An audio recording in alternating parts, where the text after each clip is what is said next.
ఎప్పుడు every year దర్శనానికి వస్తూ ఉంటాం జనరల్గా. ఈసారి కూడా రావడం జరిగింది.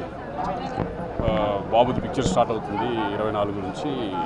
దాని నుంచి దేవుడు ఆశీర్వాదం కోసం వచ్చాము. అందరికీ బాగుండాలని మనస్ఫూర్తిగా భగవంతుడు కోరుకుంటున్నాను. ఇప్పుడు నాకు నడుస్తుంది Devara and game changer 2 films, అలాగే కళ్యాణ్ రామ్ది ఒకటి, అలాగే నేను హీరోగా చేస్తున్నా ఒకటి. ఇలా 4 ఫిలిమ్స్ రన్నింగ్లో ఉన్నాయి ప్రస్తుతానికి. సార్ బాబు హీరోగా నటిస్తున్నారు కదా సార్, ఎవరు సార్ డైరెక్టర్? అది ప్రదీప్ అద్వైత్ అని చెప్పేసి. ప్రొడ్యూసర్స్ వచ్చి అల్లు అరవింద్, మన అశ్విని దత్ గారు, స్వప్న వాళ్ళు. కల్కి తర్వాత మళ్ళీ ఇప్పుడు 24 నుంచి స్టార్ట్ అయిపోతుంది. అలాగే వృషభ అనే ఫిలిం మోహన్ లాల్ అండ్ రోషన్, ఈ 2 ఫిలిమ్స్ జరుగుతున్నాయి.